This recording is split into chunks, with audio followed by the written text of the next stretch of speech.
बिस्मिल्लाहिर्रहमानिर्रहीम। अस्सलाम वालेकुम। कैसे हैं आप सब? आई होप आप सब ठीक होंगे। बहुत खाली ईद की 3 दिन दावते शाफ्ते। आज हमने कहा क्यों ना किचन में दोबारा आ जाए, तो आज मैं बना रही हूँ आलू गोभी। आइए चलते हैं रेसिपी की तरफ।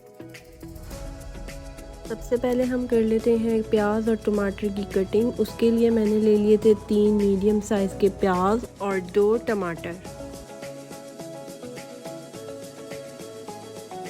अब हम ले लेते हैं पतीला, उसमें हम डालेंगे हाफ कप ऑयल और प्याज डालकर उसे लाइट गोल्डन ब्राउन फ्राई करेंगे।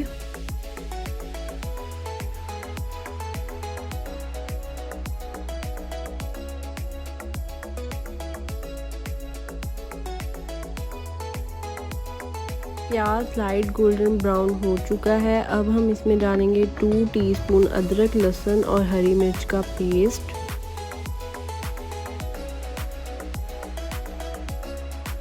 अब हम इसमें डाल देंगे टमाटर।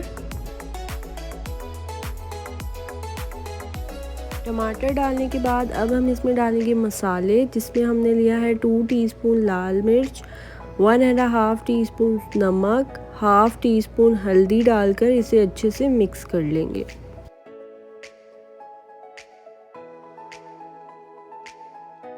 अब इसमें हाफ कप पानी डालकर थोड़ी देर के लिए ढककर रख देंगे। 5 से 10 मिनट हो चुके हैं रखे हुए। अब हम मसाले को अच्छे से भून लेंगे।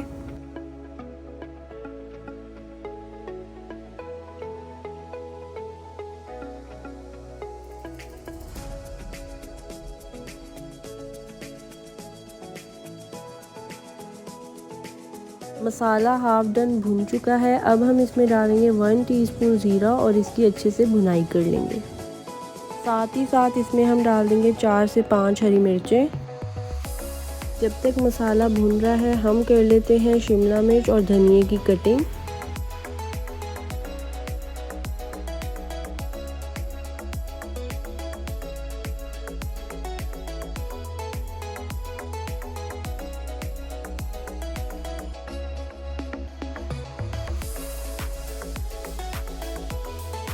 मसाला भून चुका है। अब हम इसमें डाल रहे हैं आलू गोभी।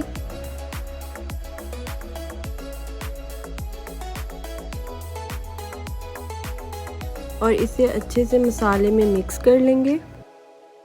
अब हम इसे 10 से 15 मिनट के लिए हल्की आंच करके ढककर रख देंगे। 10 से 15 मिनट हो चुके हैं। अब हम इसमें डाल देंगे शिमला मिर्च, जो कि हमने क्यूब्स में कट कर ली थी, और इसे अच्छे से मिक्स करके दोबारा 5 मिनट के लिए दम पर रख देंगे।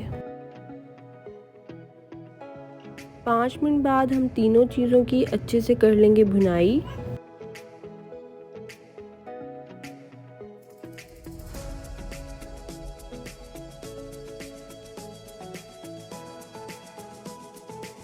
अब हम इसमें डालेंगे धनिया,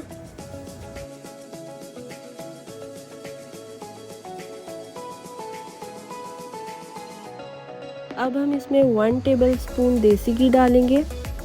इससे टेस्ट बहुत अच्छा आता है, आप लोग भी ज़रूर डालिएगा। अब हम इसमें डालेंगे हाफ टी स्पून गरम मसाला और इसे कर लेंगे अच्छे से मिक्स।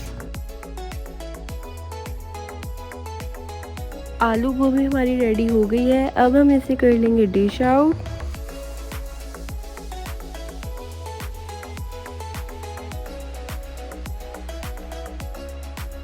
अब हम धनिया से इसकी गार्निशिंग कर लेंगे और हमारी आलू गोभी हो गई है रेडी। आई होप आपको ये रेसिपी पसंद आई होगी। मेरी वीडियो को लाइक एंड शेयर कर दीजिएगा, चैनल को मेरे सब्सक्राइब कर दीजिएगा। अपना ढेर सारा ख्याल रखिएगा। अल्लाह हाफिज़।